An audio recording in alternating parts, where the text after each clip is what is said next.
Anyways, welcome to my channel. We're gonna be reacting to a video I saw on YouTube. Honestly, I just kind of opened it and I was like, let's see what we can find on there. It's gonna be a U.S. Army basic training at Fort Benning video. It says it came out 3 weeks ago, which is somewhat surprising. I thought they called Fort Benning Fort Moore now, so I'm not sure if it's an old video or if it's a new one, since they're using the old name for this one. Just a little information on myself. I was in the Army National Guard for a bit. Obviously went through basic, so I have some experience with that. You know, being yelled at by drill sergeants, this and that. It wasn't too bad for me, to be honest. I was decently fit. I'm not anything like I'm not super fit or anything, but enough to get around. I was one of those people who, like, the drill sergeants never really noticed. I kind of just blended in with the crowd. So I mean, it wasn't too bad. Obviously, like, you get a little homesick, stuff like that, but overall, like, it wasn't as bad as I feel like some people make it sound. It's definitely been easier compared to, like, back then. Obviously, like, you always see, like, the old timers be like, oh, like, you guys have it so easy, and to be fair, it's kind of true. Uh, it's not the same as they used to before. But other than that, I'm gonna just hop right into this video and let's see what this is about. Basic training at Fort Benning, Georgia spans roughly 10 weeks and is considered one of the toughest programs in the U.S. Army. Okay, I know you started, but really quick. For the people who don't know, so basic training, it's technically just 10 weeks. Well, sort of. So the first week you get there is like reception, which is basically just like paperwork and like you're just doing all like the medical stuff, you know, like the classics, like the urine test. They stick you with a bunch of needles. They check your eyes and everything, you know. From there, after like a week or so of like the most boring week of your life, because you're literally just sitting around, doing nothing. Drill sergeants are like in your face the whole time. You're like sleep deprived. Then that's when you actually like go to basic. That's when you get on the bus. They take you to like a nearby location with your actual drill sergeants that you're gonna see for the rest of the time there, and that's when it actually starts. And then from there, once you graduate from basic, depending on your MOS, which is like your job in the Army, you have another separate training, and that's when it varies. That's when you'll see people sometimes like they'll go to basic for like a year and a half, or that's probably too much, like 3 months to 6 months, versus some people who will only be there for like 14 weeks. So it just really depends on the job you're doing.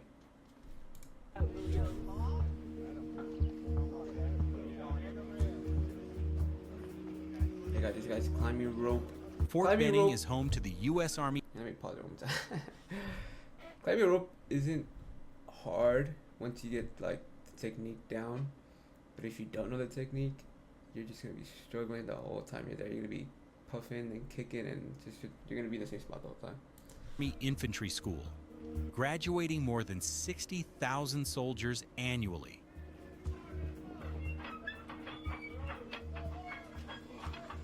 Upon arrival, New Reception Battalion, where they begin initial processing, including medical exams, Yeah, that's what I said. paperwork, and regulation haircuts. Exactly. Yep. I wish they would. Within the first 72 hours, like recruits receive their footage of uniforms, these people being at undergo reception. drug testing, and It's like receive they're talking about it, but then camps, they're showing like a whole different and identification part of tags. basic. 10 burpees? Oh, they're doing the obstacle Once course. notorious, the shark attack tradition involved drill sergeants fiercely swarming recruits to instill discipline. Today, it has been replaced by the first 100 yards, a team-building event that reinforces discipline through leadership and mentorship. So yeah, that's kind of what I was mentioning earlier. Like, things they're changing to, you know, make them a little easier. That being said, though, I feel like when I went to basic, which was not that long ago, I feel like we started the shark attack and we just pretended like we didn't. So, is it fully gone? Not really. It's probably up to the discretion of your actual drill sergeants and whether or not they actually want to follow the regulations. But honestly, I didn't mind it. Obviously, in the moment, it sucked. But I feel like I don't know, it's part of the experience, you know, of going to basic, becoming a soldier. So it is what it is.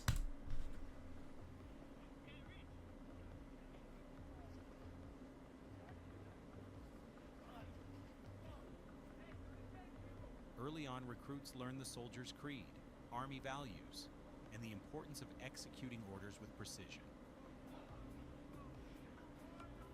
Yeah, they would make us do the Soldier's Creed like every single day before Sleep is chow scarce, until we got it right. with recruits averaging 4 to 6 hours per night as they quickly 46. adjust 46 is to pretty Fort good. Benning's relentless pace. At the beginning, you're getting like 2-3 hours, if that. I'd be lucky once I got like 5 hours of sleep. The obstacle course pushes strength, endurance, agility, and mental toughness through grueling physical challenges. Yeah, but the obstacle courses honestly are fun. Like obviously, like they're tough, but like this is the part like you actually enjoy. It's like the stuff you actually want to do Tackle when you go rope to. climbs, wall to the jumps, military. balance beams, and low crawls under barbed wire to mimic combat conditions. And you're not getting yelled at obviously as much, right? You're kind of just running around doing your thing. Crawling does suck though, I ain't gonna lie. Surprised they're like crawling like that. Damn, they're low crawling. Too struggling. Competition breeds better Low crawling is hard, I'll tell you that. We had Yeah, platoon pause it quick. So for y'all who don't know, so there's two types: there's low crawling and high crawling. Low crawling is like, well, as you can imagine, like you're all the way on the ground. The whole point is to like have a low silhouette. So like your head is basically on the ground and you're literally just dragging yourself forward. And then high crawl, it's like what you would normally expect. Like you're a little higher on the ground. You can actually kind of like lift your head up and like move your body more. Like I said, low crawling is literally just you on the ground and just like lunging yourself forward. platoon, and it was a timed event, and all of the competitors in it had already done and succeeded with the obstacle course. So we sent them through again with Staff times Sergeant and penalties. Scott Whoopin. So fastest team won with the deduction of penalties for a minute in their overall time. I was in first platoon, and we were terrible. I ain't gonna lie. We came in last place in the obstacle course. I don't know what it was. We never won anything. I can't judge. I mean, I didn't help it anyway.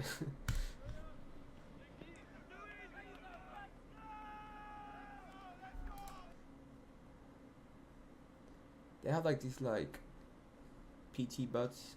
I mean, they look like PT belts to me, though they're not really belts. We didn't have these. We had these little like circle patches that we would just put on to tell which platoon you were in. Again, I was first, and we just had like a little red patch. Obstacle courses enhance cardiovascular fitness via high-intensity functional movements.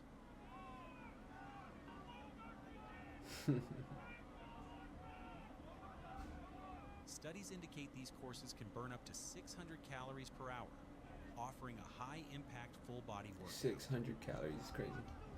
Honestly, it makes sense though. You're like out of breath like halfway through it. You just kind of keep pushing through. But like I said, like they suck, but like they're still fun at the same time. You know, you get to cheer each other on. You get competitive. U.S. Army infantry recruits are expected to stand between 5 I know feet why and 6 he's foot crawling like that. I 8 ain't gonna lie. and stay within strict height to weight or body fat standards based on age and gender. I don't know. They say strict, but we had some, you know, big dudes when I was in basic, man. So I don't know about that. But all right. Proving they're physically built to endure the grueling demands of combat.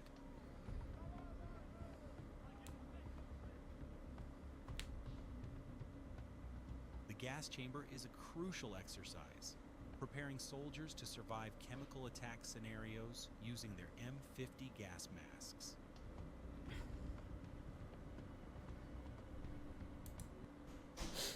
Gas chamber, man. I hated the gas chamber. I want to say like I went in, it was easy. It was not easy for me, man. I remember we went in. I was like, let's just get this thing over with. We're in there, so you go in there obviously with like a few people in the line. They're giving you instructions, like you move around, like you move your head just to make sure, like, oh look, your gas mask works if you move your head. They have you jump around, like jog a little bit, just to show that it still works, even in, like when you're moving around and stuff.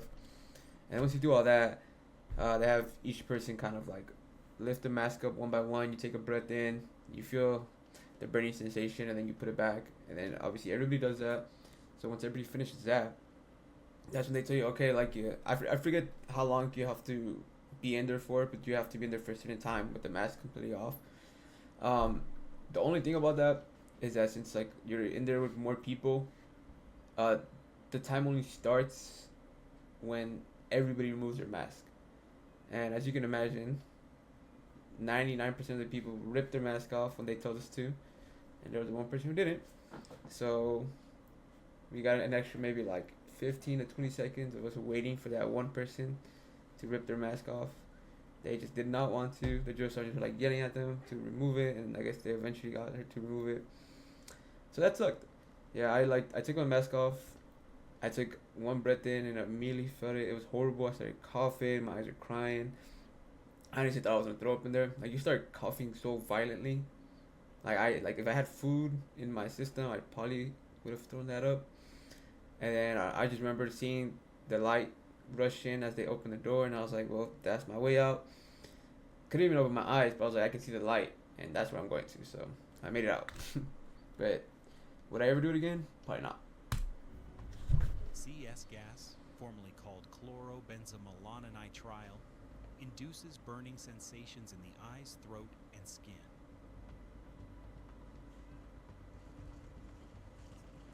This event usually takes place by the third or fourth week of training at Fort Benning, once recruits have developed a basic confidence in their performance under stress.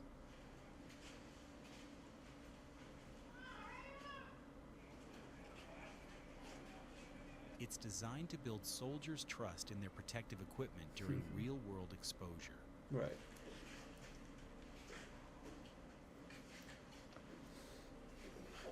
That's the Seaburn folk right there. Recruits enter the chamber masked and perform exercises that raise Yep, their there you go. breathing See, that's what I'm rate. talking about. See? Yep, so you lift it up, Instructors then take a order breath in, soldiers to remove their masks, and then you put it exposing back. them to CS gas. The point of that is to show you that like even if like some of it does make its way in, like after a few seconds it gets circulated back out. He got a fresh uniform. The Like modern the guy on the left. M50 gas mask is engineered to filter 99.97% of particulates and chemical agents, serving as a critical defensive tool for soldiers in environments contaminated by hazardous materials. Yep, there you go. Here we go.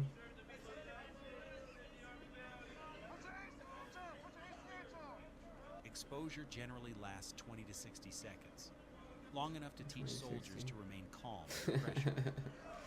I don't know about remaining calm, bro. I was just there until I could get out. It's not like I had another choice. Yeah, that was me right there, guys. Look at him. Oh my goodness. The drill also confirms proper mask sealing. Improper wear allows gas to penetrate instantly.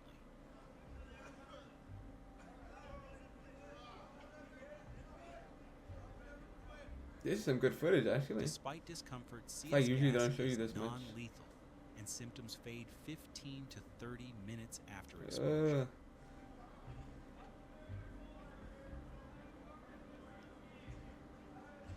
That's probably gonna be people like looking at this thinking like I could do Troops this. flap their Then arms do it. after exiting to clear lingering gas particles from uniforms.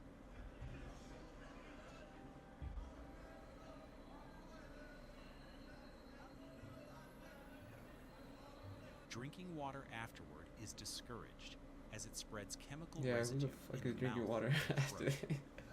that?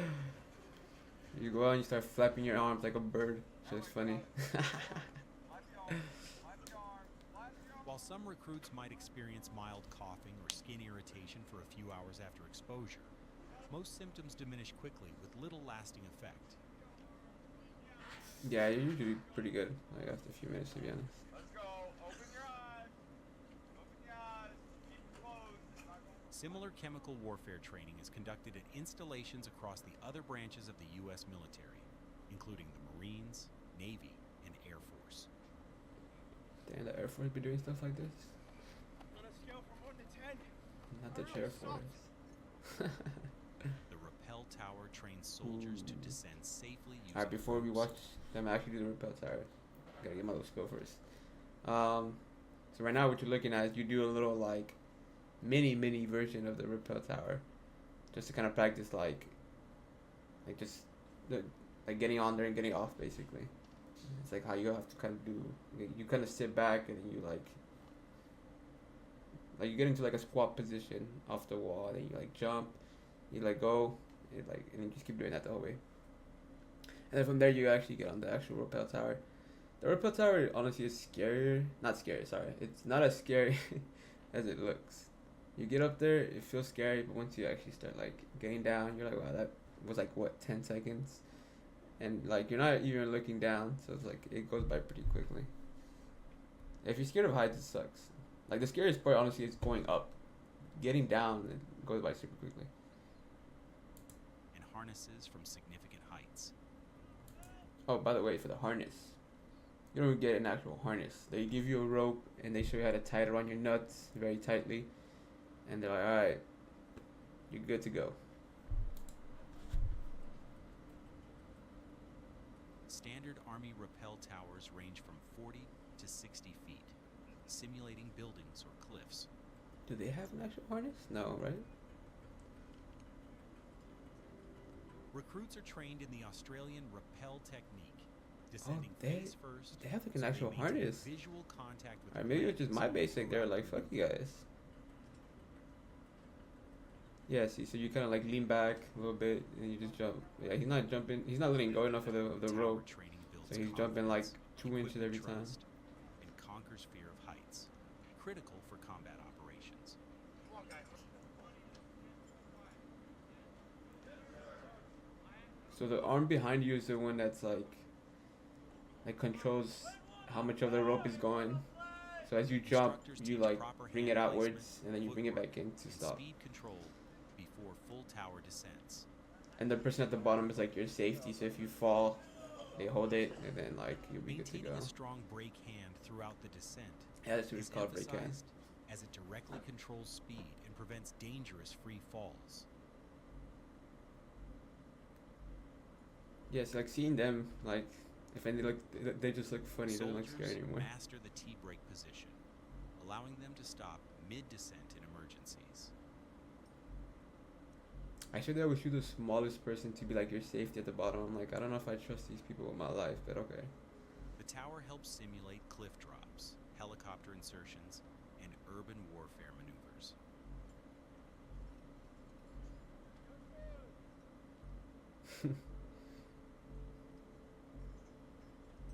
The first descent is always the most intimidating, but repetition builds speed and confidence. Yeah, after you do it once, you feel like you can do it very easily after that. Like I said, the scariest part is when you just climbing up that tower.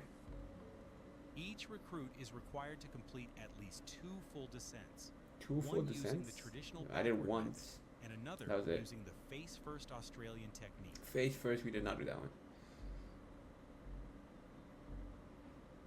I don't know if that's a new thing or if my just started to like, nah, we ain't doing that. Casualty and medic training ensures soldiers can render life-saving aid under Casualty fire. and medic training. There was one part that I remember the most for this, and it was when we learned about the tourniquets, because they have you put on tourniquets on yourself and your battle buddies, and it's the weirdest feeling ever, because you put it on your arm, and then after like 30 seconds, your arm starts to go purple, and it starts to go numb, and then after that you do it again on your thigh, and then they have you like get up and try to walk, and it's not fun. Like if you ever had your foot fall asleep, like imagine that, but like a lot worse, because there's like actually no blood circulating through it.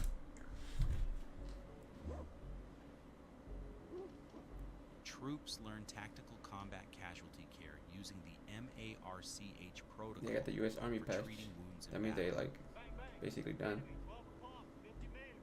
Bang, bang.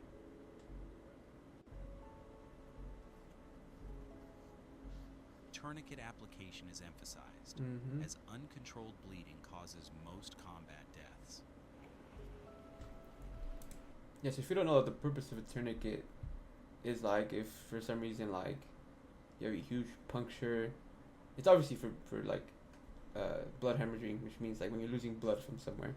But like for example, like if your leg gets blown off or something, and obviously you're bleeding out, you apply a tourniquet there on that leg to stop the bleeding.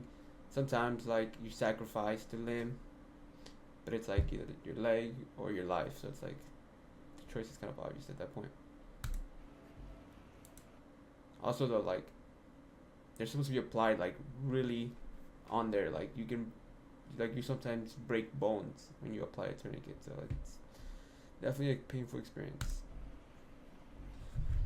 Obviously just we didn't do that much when we like practiced on each Medics other. use hemostatic dressings like Quick Clot to stop bleeding by accelerating clotting. See, he's dragging one of his battle buddies. It's harder than it looks, man.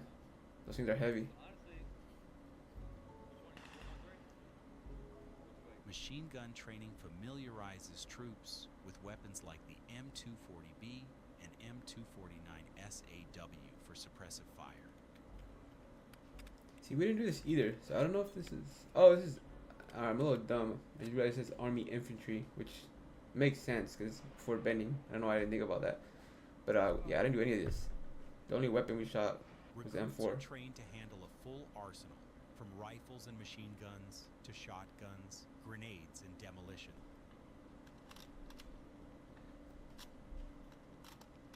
Recruits master the four fundamentals of marksmanship: steady position, aiming, breath control, and trigger squeeze. Recruits are introduced to the Carl Gustav recoilless rifle, a shoulder-fired rifle. anti-armor launcher, That's awesome. gaining first-hand experience in using it to take out enemy vehicles, bunkers, and hardened positions. Nah, this is pretty sick. This is when like you actually feel like a soldier. Today You we finally covered get to do what you shoulder wanna launch do. conditions, specifically Finally get to play M3 Call of Duty in real life. Echo 1 Carl Gustav. The Carl Gustav is a multi-purpose anti-armor, anti-personnel weapon system.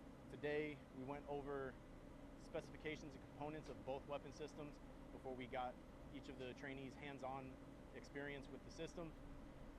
Look at that Once they all terrain, got man. hands-on, Land they all navigation fired must be one fun. training round before 11 of them were chosen to fire 10 TPT rounds, or target practice tracer rounds, as well as one HEDP, that's high explosive dual purpose. The main benefit of this training is going to be for when these soldiers do finally get to the line and they're introduced to these or reintroduced to these weapon systems, it won't be their first time seeing it. They'll be able to effectively pick up on the training that they're given on the line to employ these weapon systems against light, medium, or heavy armored vehicles.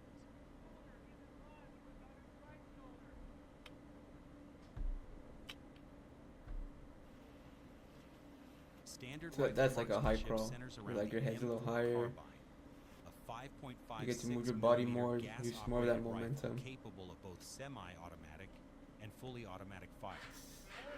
Solid clock, 50 meters! On qualification day, recruits hit targets from 50 to 300 meters in multiple shooting positions. Bang, bang! Got you covered! Bang, bang! High-performing shooters earn badges, marksman, sharpshooter, or expert based on accuracy and consistency. Dude, when I was at basic and we did qualifications for the rifle, I feel like it was so inconsistent. There would be people who one day would shoot like 7 targets out of the how much was it? The 40. And then the next day they would shoot like 35. And I'm like, I feel like y'all just needed us to pass at that point. And y'all just made up a number. 'Cause there's no way you shoot 7 one day and 35 the next day. You go from like the worst shot ever to like, what's 35 like? I forget. There's like 3 levels of like if you hit within a certain range, they give you a little tab that you can put saying that you're a decent shot basically. For y'all, if y'all don't know how much I shot, don't worry about it.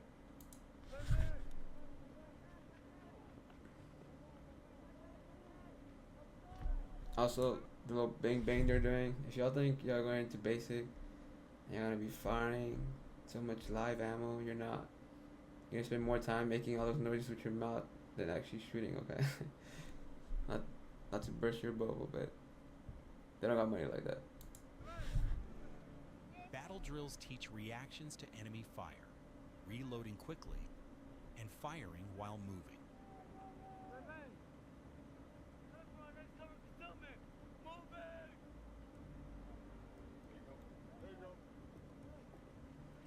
I don't know if it's because of the The video enforced- or like the recording, but like these drill sergeants look so chill. Like my drill sergeants were yelling every freaking moment for absolutely anything. Its effective range Oh, well, I didn't do that. of 500 meters makes it adaptable for both close and mid-range engagements.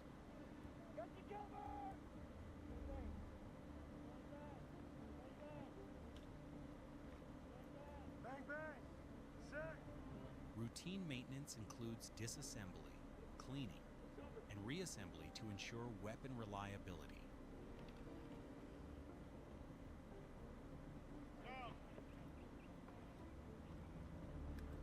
Training also includes proficiency with shotguns and combat explosives for Oh, damn, they get real-world to shoot engagement shotguns? readiness.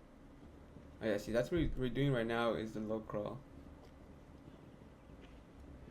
It's a lot harder to do that, to be honest with you. Shotguns like the M500 and M26 are taught for door breaching in urban operations. That's pretty cool. I wish I could have shot more weapons.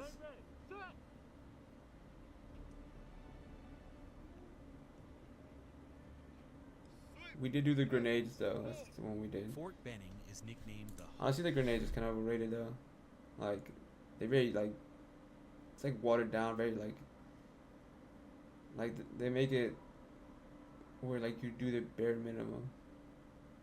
It's like you're in a little bunker that's like super hot in the line with your 2 grenades waiting for your turn. You go out there and like the drill sergeant basically pulls the pin for you and holds your hand as like you throw it. So it's like you do the very bare minimum. And you obviously don't see the explosion because you're like ducked behind the wall. So you hear it. That's about it. home of the infantry for training America's frontline soldiers.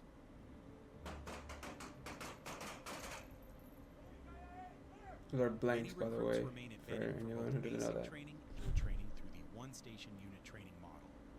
Dang, I have a grenade and everything on this. Fort Benning has cycled through multiple redesignations in recent years, reflecting shifting historical priorities.